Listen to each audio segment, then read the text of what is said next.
My man's really just turned into a condom dispenser this episode, and goddamn, I am here for every second of it. I have to say, I really did not think that Reborn as a vending machine could become any better than it already was, but this episode was absolutely peak isekai in this vending machine world. It really seems like this anime wants to go the very wholesome and fun and entertaining route, while also just being very heartwarming, and it is doing so splendidly.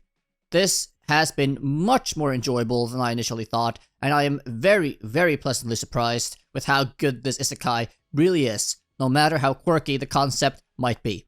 Sure, you might say it is not going to be as good as Mushoku Tensei, which is a very different show, but for me, this is definitely one of the best isekai this season, without a shadow of a doubt.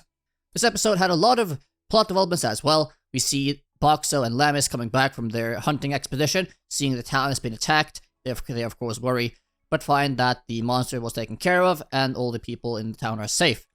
We do get some nice backstory and development of characters, basically just grounding Lamis and Boxo as belonging in this town. Lamis really having grown fond of Boxo and seeing him as basically irreplaceable and part of the town now, a center for people to collect and enjoy and have a good time, eat good food, drink good wine, whatever else. And Boxo as well seems to really have taken a liking to the town and the people, not wanting to lose any one of them and wanting to protect them the best he can. After the attack on the town has been thwarted in the beginning of the episode, Boxo does decide to give out basically tons of free stuff to everyone the presiding night after to celebrate, before again probably getting a lot of customers the next day after getting these free trials. Now, this brings me into a short discussion on the point system again. Now, in episode 1, right, we did see the anime toy with this concept of he has a certain amount of points that he needs to use to keep himself alive or running, and he also needs to use them for restocking merchandise, changing merchandise, using his barrier ability and everything else that he does, basically. Everything costs points, and they made it into a very complex, interesting system in that, again, if he runs out, he dies. But we have not, since episode 1, seen at all how many points he has, how much he's gaining per episode, how much something he does loses or gains him something. And once again, in episode 3, we do not see anything of the sort either. To me, this is definitely a wasted opportunity, as I don't see why you would introduce a system like that when you are not going to, in multiple episodes, even cover it or mention it at once. I understand that this show wants to be more on the very entertaining, fun, heartwarming, wholesome side, but why even introduce a system like that in the first place then? It just seems odd. I suppose they might want to do something with it in the future, but again, I wish they would do more with it so far, but it's fine. I can easily overlook it considering how good the show is otherwise.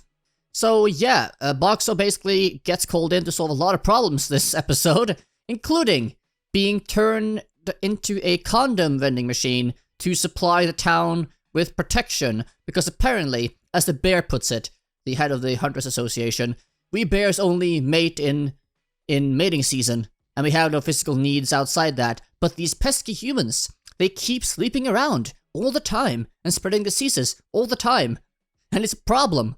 God damn it. So of course, Boxo turns into a condom dispenser, and basically, we see this lady figuring out what a condom is. It's like, that's how you use it. Yes, this is going to be very useful. Let's buy a ton.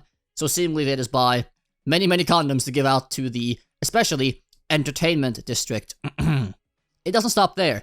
Later on in the episode, he is put in the bathhouse. And he gets very blushy and flushed when he sees Lamis and some other ladies just undress in front of him. But, he isn't human, so I suppose it can't be thought of as peeking, but alas. But after that, some furry ladies comes in, or rather a raccoon or something, and a fox. Of course, all furries, right? Or actual animals, not furries. And they talk about getting the shampoo and such that Boxo sells in the bathhouse. And they talk about how this shampoo is so good, makes their coat so fluffy and nice, which of course is very nice for mating season coming up for these animal ladies. Even the fox girl thing, saying just how much the shampoo works and how great it is, with the aroma getting her furry fox or fox boyfriend riled up even outside of mating season. It's like, goddamn, dude, this show has it all. I don't even know what to say anymore. This show is perfection. But even while having these absolutely hilarious moments, you still also have some very heartwarming moments as well. Especially with the young girl and the grandparents, as we see at the beginning of this episode, or at the end, I mean, when apparently this daughter hadn't seen her parents for a while, and she finally brought her daughter with her to meet her grandparents for the first time, and we get a very heartwarming scene with that, and we end with the grandfather, shedding some tears, and it's a very wholesome and grounding moment. And it's so simple, but it's very impactful for what it is. We get more backstory on the spoiled rich girl that apparently comes from a very wealthy family that also starts to build a loving relationship with Boxo, as it seems. While also having an adversarial relationship with Lamis, as Lamis refuses to sell Boxo to her. We also see Lamis helping around town and other such things, which is nice to see. And just like the continuing, improving, and warming relationship between Lamis and Boxo is very nice. Especially with her drunken outwardness when she speaks about all the things she thinks of Boxo and such when she ends up falling asleep earlier in the episode. There are also other comedic moments. There are too many to mention, but a few others that I really, really enjoyed. First of all, Boxo adds a lottery function to his vending machine, so now the gamblers are coming, especially this grandpa. He really wants to gamble and win the free item, so he keeps buying. One day I'll hit the jackpot. One day. Oh no. And then also apparently the local bank, or exchange house as they call it there, has come from a different area to this stratum, or dungeon, because they hear that the circulation of silver coins are dangerously low, and they need to get silver coins back in rotation.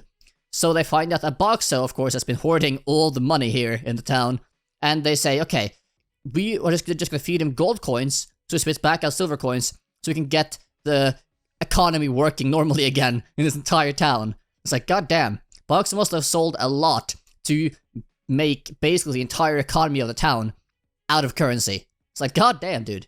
Anyway, though, as I said, this show, it's such a joy to watch. It is so fun, it's so enjoyable. The heartwarming, wholesome parts in combination with the absolutely hilarious jokes and humor and just the hilarity of the entire concept and how it develops episode to episode is absolutely a blast. I'm having such a good time with this anime.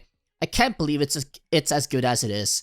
I don't really care about the plot. I don't care about any story. I just want to see more Boxo, more Lamis, more of these wonderful, hilarious circumstances that keep happening, and I will be absolutely in love with this show at the end of the season. I can only hope it continues.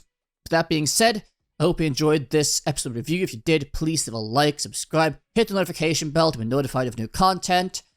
Also, what did you think of the episode? Did you like it, hate it, whatever else? Feel free to leave those thoughts in the comment section below. Also, if you have any questions or whatever else, also feel free to leave those below. I respond to the best of my ability, of course, as always. That being said, I hope you have a wonderful day, and I hope you watch this episode right now, because goddamn, it is good. Anyway though, see you next time.